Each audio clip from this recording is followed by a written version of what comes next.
Hey guys, it's Amanda and welcome to a video where I wear fake glasses to look smarter than I actually am. So today I'm going to be talking about elitism, class, and social responsibility when it comes to college admissions in America.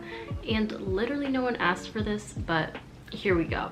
So I feel like the whole subject of college admissions is uniquely American in that we've managed to turn it into a billion-dollar industry, and ever since learning about it, it's fascinated me. The whole process of college admissions, especially at highly selective schools, heavily favors people with more money, yet the wealthier a student is, the less economic benefit they actually get from attending such a school. On the other hand, for the poorest students, it's very hard to get their foot in the door at these elite colleges, but once they do, there is a massive economic benefit. Studies in the last 20 years have proven this, and it seems like more schools are starting to take this information to heart, or at least to action.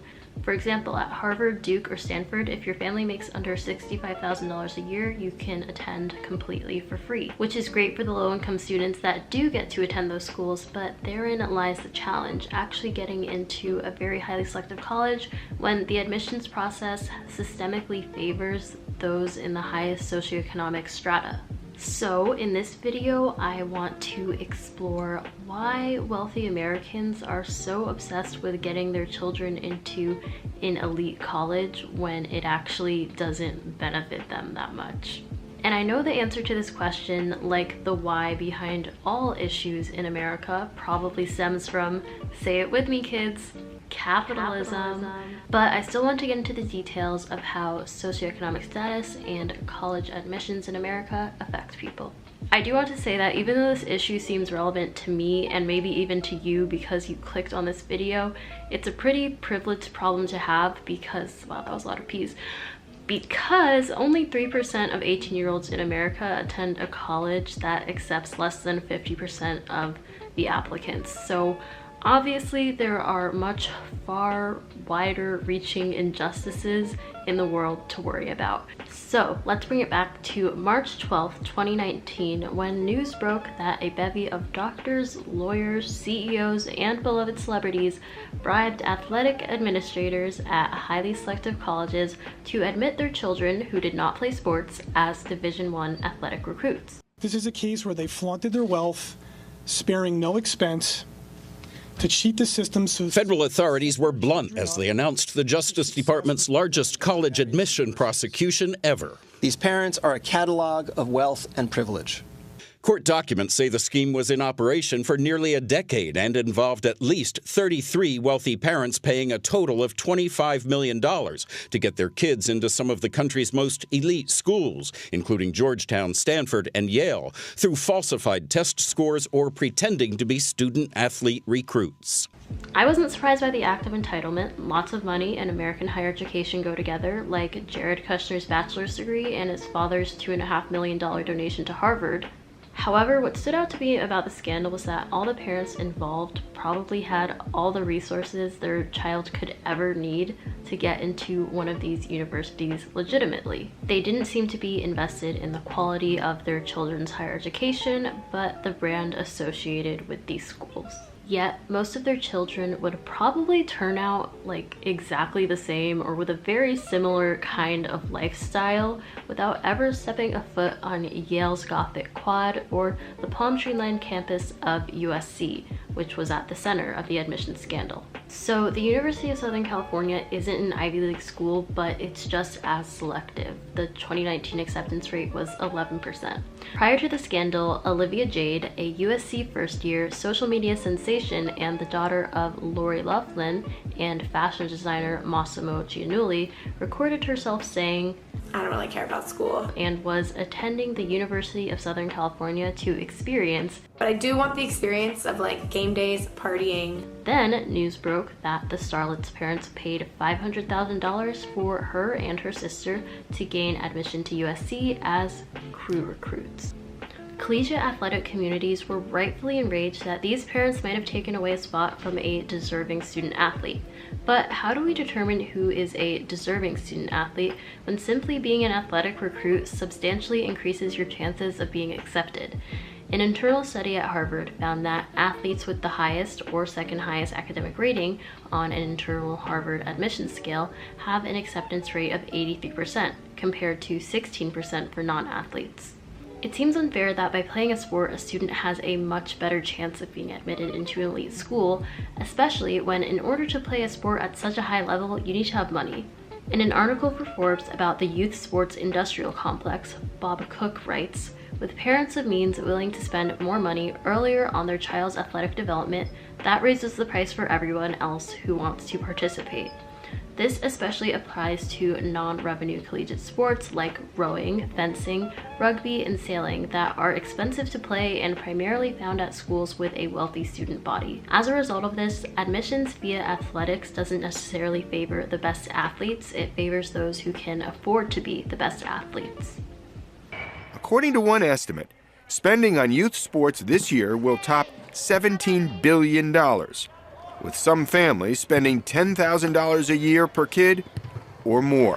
Parents with means are clamoring to put their kids in the very best sports programs. But we've long held the belief that sports is for everyone. It's no longer the case. Household income of less than $75,000 a year is dramatically less likely to play sport than a household income of $100,000 or more. Furthermore, it's not an anomaly, but a perfect case study in college admissions as a whole. The more money a student comes from, the more likely he or she is to earn admission to a highly selective college. More importantly, most rich students are not admitted to universities simply because they are wealthy. These students have worked hard, but their money has afforded them countless academic advantages that enable them to be so outstanding. So I'm going to go a little bit more into depth about the history of college admission standards in America and if it was always made to favor the wealthy. So in 1926, the president of Harvard changed their admission standard to a more holistic approach, and just about every other school in the country has since followed suit. The new admission standard emphasized the importance of character, so in addition to standardized test scores, they included a personal interview, an essay, and even a photo, because nothing says the importance of character like judging someone based on their appearance. In addition to all of this, legacy status also became a criteria for admission.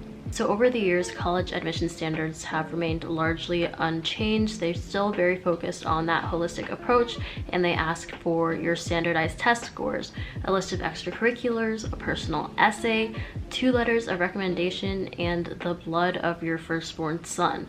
But the college admissions process has become largely commercialized with things like standardized prep centers, college counselors, and making your kid pose as a Division I athlete. But no matter what the admission standards morphs into, it's clear that there's always going to be people that are going to pay to meet and to exceed this standard so they are able to get their children into these colleges. Which is why I think it's important to assess the context of a student's application, because how can you judge all these students with such disparate levels of privilege on the same scale? So just as you are what you eat, selective colleges are who they accept. In his essay, Getting In, Malcolm Gladwell debunks America's infatuation with the Ivy League by arguing that highly selective colleges are selection effect institutions, meaning highly selective colleges don't make students successful, they accept students who already are successful. Gladwell cites a study by Alan Kruger and Stacey Dale, which found that if a student is smart enough to get into an Ivy League school, he will be just as successful without actually attending that particular college. The only exception they found is that students from the lowest socioeconomic strata truly benefit from attending such a highly selective institution. Knowing this, it almost seems strange that Loughlin and Giannulli were willing to risk their livelihoods and pay $500,000 when it's not proven that attending a highly selective school gives any real value to their children, apart from the college experience, game days, and partying. For many of the families involved in the scandal, it seems as if college was just another logo to show off like a designer handbag. Chuck Bass of Gossip Girl said it best. Look, sis, for people like us, college degree is just an accessory.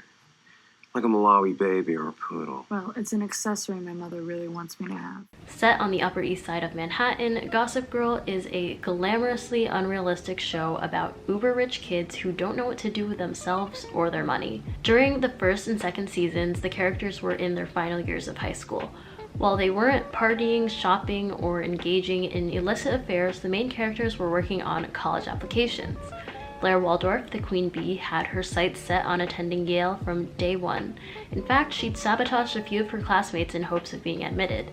When she received a letter from Yale that she had not been accepted, Chuck Bass, a fellow classmate and heiress, voiced that the idea of attending college was preposterous. Why would he waste all that time in school when he had all the money and connections he could ever dream of? While this seems quite logical, many wealthy students and families don't think like this. Going to a prestigious college is a tradition and a status symbol that must be upheld. While Gossip Girl is largely hyperbole, it definitely gets one thing right. For the rich, gaining admission to highly selective schools is far from the exception, but the rule. No hard feelings, huh? Why should there be? I mean, how many libraries has your dad had to endow to get you this spot? You've earned it. This remains true at a real Manhattan private school too. Located on the Upper West Side, Trinity, an independent K-12 prep school, is one of the best in the country. In 2011, the school revealed that the acceptance rate to its kindergarten class for children without any family connections was 2.4%. At this rate, it's harder to get into kindergarten than Harvard. But if each student admitted to kindergarten stayed until high school graduation, he or she would have about a 37.8% chance of attending a top-ranked school. And keep in mind, for most top-ranked schools, like the acceptance rate is probably 10% or under. So, I mean, it's a pretty favorable statistic. Everybody's freaking out. It's a competition like no other. The contestants, 4- and 5-year-olds, their coaches, obsessed New York parents. The goal, a spot at a good kindergarten. It's really hard to verbalize. In the world's most cutthroat city, the stakes are high. There is that fear that if your 5-year-old does not get into one of these top schools, they're not going to succeed in life. In The Birth of a New American Aristocracy, Matthew Stewart dubbed the private high school as the motherlode of affirmative action for the wealthy. If you were well connected or rich enough to attend a certain kindergarten, the chances of you attending a top university increased at least 5-fold. Schools like Trinity groom their students to be Ivy material from day one. But if you've been prepared to succeed at an Ivy your whole life, chances are you'll succeed at any higher education institution. So why are the Blair Waldorfs of the world so obsessed with attending Yale? A 2009 study conducted by Anne Mullen, an associate professor of sociology at the University of Toronto, found that when academic achievement was held constant among 50 random Yale students, socioeconomic class was the most defining feature in a student's journey to attending Yale. For the most affluent students surveyed, despite the college's 5% acceptance rate, admission to Yale was practically a given. By selecting these private prep high schools, these families ensure that their children spend 4 years in an environment that helps inculcate prestigious colleges as the norm. This sort of institutional privilege goes beyond just money and education. For the most affluent students, Yale is not just a college, it's a culture, one that their brothers, fathers, even grandfathers were a part of. Just as not going to college at all runs in some families, Yale runs in others. And it's not just the family, but even the teachers, friends, and peers that these students are surrounded by. While Yale culture may seem like it's everywhere for the most affluent students, it's actually contained in a very neat bubble. More accurately, a force field that seldom lets those who aren't born into it in. If wealthy students will succeed at any college and are set on the path to success from day one, to what extent should highly selective institutions prioritize the acceptance of students from the highest socioeconomic strata when low-income students benefit exponentially more from attending these institutions? America touts higher education as the pinnacle of meritocracy and the ultimate leveler of the proverbial playing field. Yet, children whose parents are in the top 1% of the income distribution are 77 times more likely to attend an Ivy League college than those whose parents are in the bottom quintile. Basically, the best predictor to your acceptance into one of the best universities is how rich you are. Accepting students from the lowest socioeconomic strata would arguably expand the reach of the country's top universities and benefit the greater good of not only these students' communities, but I would argue of society as a whole. So what about Kruger and Dale's study? The one that said it doesn't matter what college you go to as long as you're smart enough to get into one of the best ones. It turns out that the findings primarily applied to well-off white males because kids from rich families often rely on help from their parents to obtain selective internships and high-paying entry-level jobs. A 2017 study led by economist Chetty found that lower income students at an elite school such as Columbia University have a much higher chance of reaching the top 1% of the earning distributions than those at an excellent public university. Elite universities can be like resume padders for the most affluent students, but they are springboards that catapult low-income students, women, and underrepresented minorities towards upward social mobility. Schools in the Ivy League have fiercely guarded the exclusivity of their brand for decades. But in recent years, they've ditched wasp clad in rowing blazers as the poster children of their universities, and instead they've opted for a student body that visibly varies, allowing for their brochures to teem with diversity. In the most recent admissions cycles, almost all the Ivies boasted having admitted classes that were made up of at least 50% students of color. This kind of diversity, though important and progressive, enables institutions to ignore the facet of diversity that is easiest to hide and to forget about: socioeconomic diversity. Colleges seem to think that racial, gender, and geographical diversity compensate or even imply class diversity, yet they are simply calcifying a new standard of admission: wealth. In addition to this, the most selective colleges in America tend to have the most amount of money in the form of billions of dollars worth of endowment money. Yet most of these colleges use a very small fraction of their endowment to actually operate their school on a day-to-day basis. The rest of it goes back into being used to make even more money for the college. And there's a very informative video about college endowments that I'll link below. To me, it feels like a trivial pursuit when these colleges are using billions of dollars just to make back even more billions of dollars, to make even more billions of dollars, when they could be using that money to educate some of the students who need it the most. This brings me to the question, what is the primary purpose of higher education in America? More specifically, what is the primary purpose of the most selective institutions? Wow, it's raining really loud. Is it to educate the most amount of people so we can have a productive and functioning society? Is it to educate the smartest minds so they can cultivate a better and more highly functioning, productive society? Is it to educate the wealthiest minds, or is it to make money? Should the government have a say in the means to which private institutions achieve their primary purpose, whatever it might be? Is education even the best way to achieve upward socioeconomic mobility, or is it the only way that we know? I don't know the answers to these questions, but I still think that they are important questions to consider. In fact, the answer to these questions probably have changed a lot over the years.